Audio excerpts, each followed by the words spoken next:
Hello दोस्तों। तो आज हम देखेंगे घटना चक्र और आधुनिक भारत का इतिहास। इसमें हमारा ये तीसरा पार्ट है, क्षेत्रीय राज्य। इसमें देखेंगे अभी हम पंजाब और मैसूर के बारे में। और हाँ भाइयों और बहनों, दोस्तों, सब्सक्राइब वगैरह भी कर दीजिए करिए। ठीक है, मैं देखता हूँ सब्सक्राइब ही नहीं बढ़ रहे हैं, तो कर दो भाई। चलो हम शुरू करते हैं। रणजीत सिंह का जन्म, सबसे पहले हम पंजाब के बारे में पढ़ेंगे और पंजाब में हम देखेंगे रणजीत सिंह। ये नाम सभी ने सुना होगा, कभी ना कभी तो सुना ही होगा। अगर नहीं सुना तो इस नाम को आप अच्छे से ध्यान कर लें और देख लें। जब भी रणजीत सिंह का नाम आएगा उसे पंजाब से कनेक्ट कर देना है। तो रणजीत सिंह का जन्म हुआ था 1780 में। इनकी डेट वगैरह याद करने की जरूरत नहीं है। अब ये महाराजा रणजीत सिंह और अंग्रेजों के बीच जो 25 अप्रैल 1809 को अमृतसर की संधि हुई। अब ये आपको इम्पोर्टेंट रखना है, किस किस में की अमृतसर की जो संधि हुई थी वो किस किस में हुई थी। अब आपको जब रणजीत सिंह से याद आ जाएगा पंजाब, पंजाब से याद आ जाएगा अमृतसर। तो जब भी अमृतसर की संधि होगी तो वो रणजीत सिंह और अंग्रेजों के बीच होगी, इसलिए ध्यान रखना। उसने 1818 में मुल्तान, अब यहाँ पे ध्यान कुछ चीज़ें ध्यान रखनी है आपको। एक तो अमृतसर की संधि, दूसरा अब ये रणजीत सिंह के बारे में बताया जा रहा है कि उन्होंने मुल्तान, कश्मीर, पेशावर इन सबको जीत लिया था। और इसके साथ साथ उसने लाहौर पर भी अधिकार कर लिया था। अब ये लाहौर पर कैसे अधिकार किया इसकी कहानी बताई गई है, लेकिन ये ज़्यादा ज़रूरी नहीं है। बस आप ये ध्यान रखना, मुल्तान, कश्मीर, पेशावर, लाहौर इस सब के कब्जे में थे, रणजीत सिंह के कब्जे में थे। यहाँ पर है 1799 में लाहौर पर अधिकार कर लिया और उसे राजधानी बनाया। अब लाहौर को इन्होंने राजधानी बना लिया था। 1805 ईस्वी में अमृतसर को भी भंगी मिसल से छीन लिया। अब यहाँ पर अमृतसर को भी उसने अपने कब्जे में कर लिया। यानी मुल्तान, कश्मीर, पेशावर, लाहौर और अमृतसर, ये सारे जितने भी आपने नाम देखे हैं ये सब किसके आएंगे? रणजीत सिंह के शासनकाल के हैं ये, इसे ध्यान रखना। और तत्पश्चात पंजाब की राजनीतिक राजधानी, अब ध्यान रखना, पंजाब की जो राजनीतिक राजधानी थी वो कौन सी थी उस समय? लाहौर थी। और जो धार्मिक राजधानी थी वो अमृतसर थी। दोनों ही उसके अधीन आ गई थी। रणजीत सिंह एक योग्य शासक था। उन्होंने कहा था कि ईश्वर की इच्छा थी कि मैं सब धर्मों को एक निगाह से देखूं, इसलिए उसने दूसरी आंख की रोशनी ले ली। अब ये बस बताने के लिए था कि मैं कैसा ऐसा बंदा हूँ जो सभी धर्मों को एक साथ मानता है, सभी धर्मों को एक साथ देखता है। तो इसमें जो छिपा हुआ क्रक्स है उसको ढूंढिए, ना कि ये वाले पे ध्यान देना कि वो एक आंख ले ली तब भी तो दूसरी आंख, दोनों आंखों से भी तो सेम ही दिखेगा, तो एक आंख से भी सेम दिखेगा। तो यहाँ पर ये वाला लॉजिक मत लगाना, यहाँ बस ये लॉजिक दिखाना, उसकी भावनाओं को समझो कि सब धर्मों को वो एक निगाह से देखना चाहता था। बस ये सेकुलरिज्म वाला जो ऐसा हमारा भारत में दे रखा है अभी भारत के संविधान में। अब अफगान अमीर शाहजू ने रणजीत सिंह को कोहिनूर हीरा प्रदान किया। अब ये जो शाहजू था उसने रणजीत सिंह को कोहिनूर हीरा दिया था। 1839 में ईस्वी में रणजीत सिंह की मृत्यु के बाद उसका पुत्र खड़क सिंह, अब खड़क सिंह सिंहासन पर बैठा। इसका पुत्र ध्यान रखना खड़क सिंह था। अब इसे अफीम खाने की आदत थी। अब इसके शासनकाल के दौरान शीघ्र ही दरबार में दो विरोधी दलों, अब जब अफीम ही खा रहा था तो दरबार को कैसे संभालेगा ये, तो उनके जो दरबार में जो दो विरोधी दल आ गए थे, जिसमें एक था संधावालिया सरदार, ये पहले दल का नाम है, और दूसरा था डोगरा बंधु। तो दोनों के नाम याद रखना, बस इनके ज़्यादा जरूरी नहीं है पूछ नाम याद करना। चेत सिंह, अतर सिंह, लहना सिंह और उसके भतीजे अजीत सिंह, और फिर इसका डोगरा बंधुओं का ध्यान सिंह, गुलाब सिंह, सुचेत सिंह। अब इन नामों को मत ध्यान रखना, बस ये ध्यान रख लेना संधावालिया और डोगरा।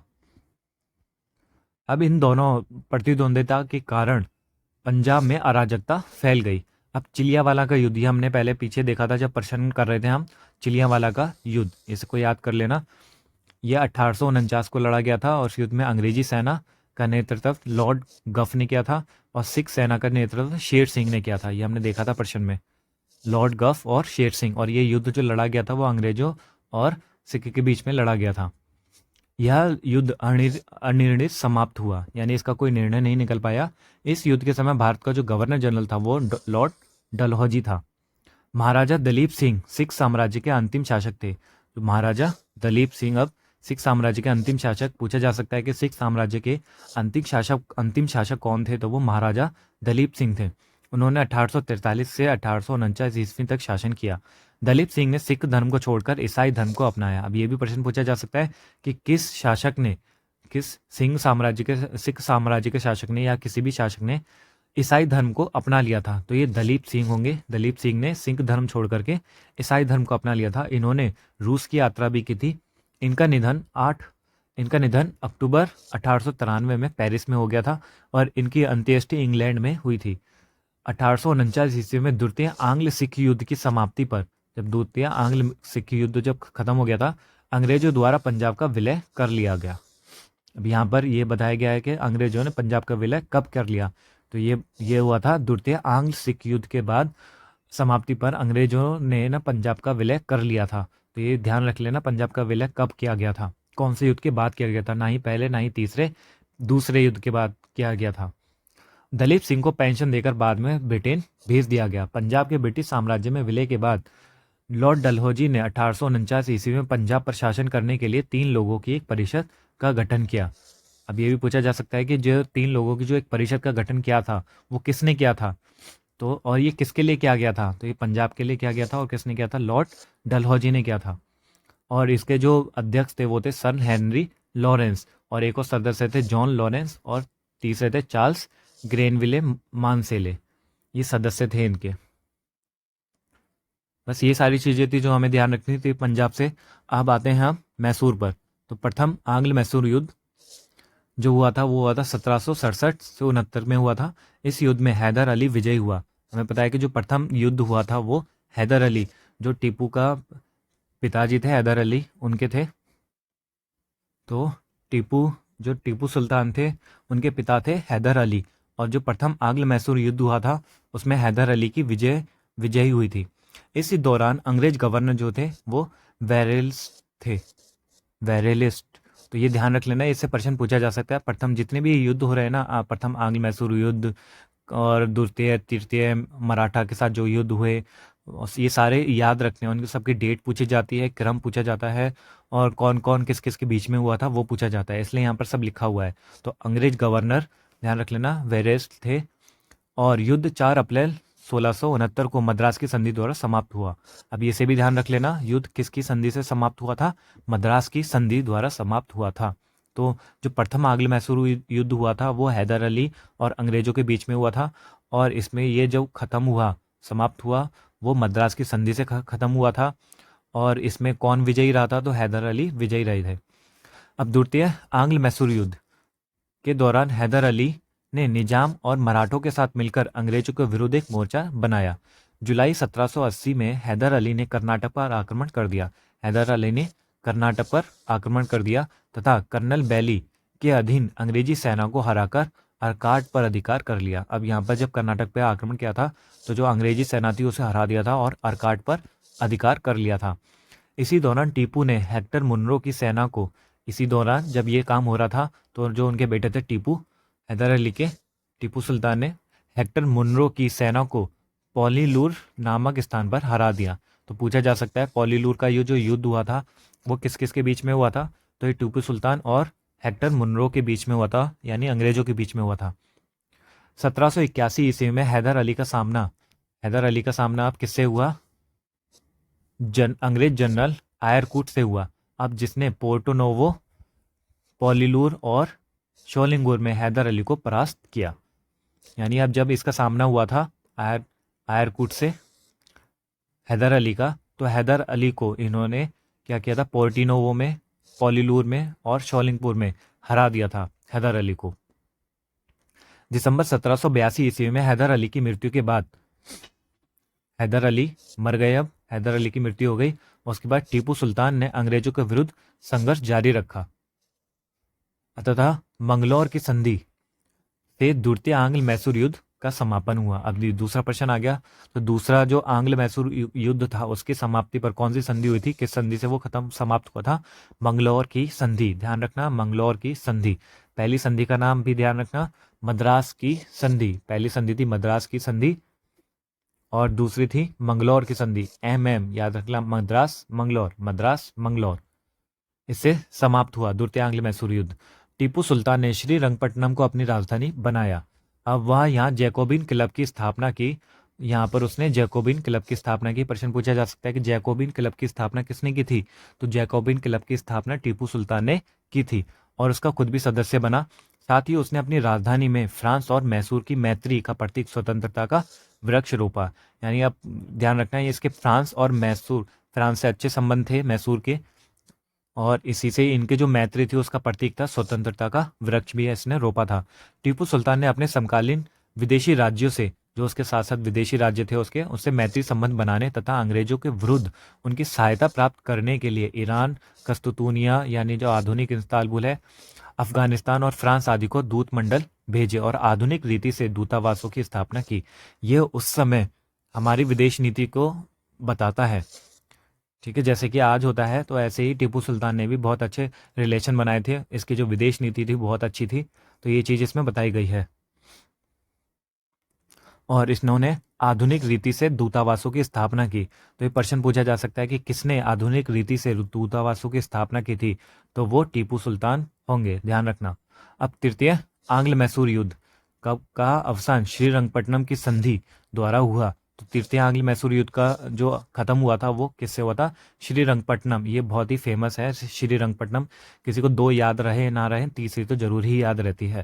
तो श्रीरंगपट्टनम, और ये जो राजधानी बनाई थी इन्होंने, इसी से ही इसका नाम रखा है।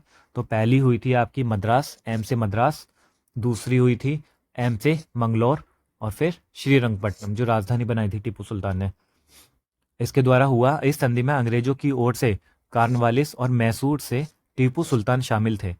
अब टीपू सुल्तान चतुर्थ आंग्ल मैसूर युद्ध के दौरान अंग्रेजों से लड़ते हुए मारे गए। टीपू सुल्तान चतुर्थ आंग्ल मैसूर युद्ध के दौरान मारे गए। अब तीसरे में ध्यान रखना, तीसरे में कौन कौन से थे? कार्नवालिस था और टीपू सुल्तान थे।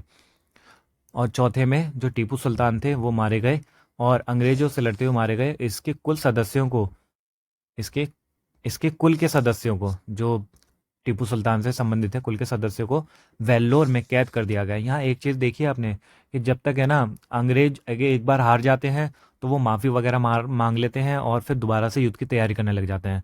फिर दूसरा तीसरा ऐसे करते रहते हैं जब तक कि वो पूरा मिटा ना दें। लेकिन हमारे जो भारतीय थे पहले, वो एक बार उन्हें हरा दिया फिर माफ़ कर दिया, उसके पीछे की सोच नहीं जान पाए कि आगे क्या करेगा ये। तो ये सहिष्णुता को दिखाता है हमारे भारत की। कहते हैं ना हमारा भारत इतना अच्छा क्यों है, सहिष्णु क्यों है। ये हर हमारे भारत में ना जितने भी लोग हैं, हर किसी के मन के अंदर है ये सहिष्णुता वाली नीति। तो ऐसा नहीं है कि अभी जो हमारे प्राइम मिनिस्टर हैं या जो आगे आएंगे या जो पहले थे वो इतने सहिष्णु क्यों थे, तो हमारे अंदर ही है ये सहिष्णुता। यहाँ पर खुद देख लो, अगर ऐसा नहीं होता तो यहाँ पर अंग्रेज जीत ही नहीं पाते। पहले युद्ध में जब हुआ था उसे मार डालो, खत्म, दूसरा युद्ध ही नहीं होना था। तो यहाँ पर क्या कर सकते हैं? माफ़ कर सकते हैं। और वो ये कहते हैं ना, माफ़ करने वाला ज़्यादा बड़ा होता है, यही चीज़ थी। और जैसे ही अंग्रेज यहाँ पर हार जीते और अंग्रेजों ने उसके जो सब कुल के सदस्य थे कि दूसरा टीपू ना पैदा हो जाए, तो उसे वेल्लोर में कैद कर दिया गया। अब इस युद्ध के समय अंग्रेजी सेना को वेलेजली और स्टुअर्ट ने अपना नेतृत्व प्रदान किया। यहाँ पर जो थे वो वेलेजली थे और स्टुअर्ट था, नेतृत्व प्रदान किया मैसूर को जीतने की खुशी में।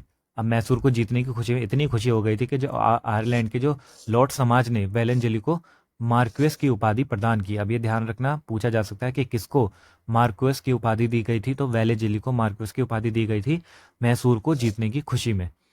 अब युद्ध के बाद अंग्रेजों ने मैसूर की गद्दी पर पुनः अडियार वंश के एक बालक कृष्णराज को बिठा दिया। मैसूर के बाद यहाँ पर मैसूर में जो हमारे टीपू सुल्तान थे उनके बाद आ गए कृष्णराज, एक बालक थे, उन्हें को बिठा दिया तथा कनारा, कोयम्बटूर और श्रीरंगपट्टनम को अपने राज्य में मिला लिया। और इस तरीके से उन्होंने इन सबको अपने राज्य में मिला लिया। अंग्रेजों की जीत हुई। अब तीसरा देखते हैं, बेगम समरू। अब इसमें ज़्यादा कुछ ध्यान रखने का तो नहीं है, तब भी इसे रीड कर लेते हैं एक बार। बस ये ध्यान रखना, बेगम जो समरू थी उन्होंने एक अति प्रसिद्ध चर्च का निर्माण मेरठ के निकट सरधना में करवाया था। बस ये चीज़ इसमें ध्यान रखनी है। अभी सरधना कैसे इनके पास आया, ये इनके पति से रिलेटेड है, तो देख लेते हैं एक बार। बेगम समरू के पति एक यूरोपीय वाल्टर रेनहार्ड सांब्रे थे। उन्होंने कई रियासतों को सैन्य सेवाएं प्रदान की थीं। सांब्रे को बंगाल के नवाब नजब खां ने सहारनपुर के रुहेला सरदार जाब्ता खां को हराने में प्रमुख भूमिका के कारण सरधना की जागीर प्रदान की थी। इस तरह से सरधना उनके पास आया था और जब उनकी मृत्यु हो गई तो उनकी बेगम के पास ये चला गया। बेगम समरू के पास। अपने पति की मृत्यु के बाद बेगम समरू सरधना की शासिका बन गई थी और तब उन्होंने जो एक प्रसिद्ध चर्च का निर्माण करवाया था, और ये कहाँ पर है, मेरठ के निकट है, तो इसे ध्यान रख लेना, इससे प्रश्न पूछा जा सकता है बेगम समरू से कि प्रसिद्ध जो चर्च का निर्माण है मेरठ के समीप सरधना में किसने करवाया था। ये दो नाम दे देगा, बेगम समरू दे देगा, टीपू सुल्तान, कुछ भी दे सकता है वो, या फिर इनके पति का ही नाम दे देगा, सामरे। तो ये ध्यान रखना, ये किसी औरत ने करवाया था, बेगम समरू ने। तो हमारा ये ख़त्म हो गया है नोट्स। तो हम करेंगे प्रश्न कोश नेक्स्ट पार्ट में। तो तब तक के लिए बाय बाय, सब्सक्राइब वगैरह कर देना, लाइक करना।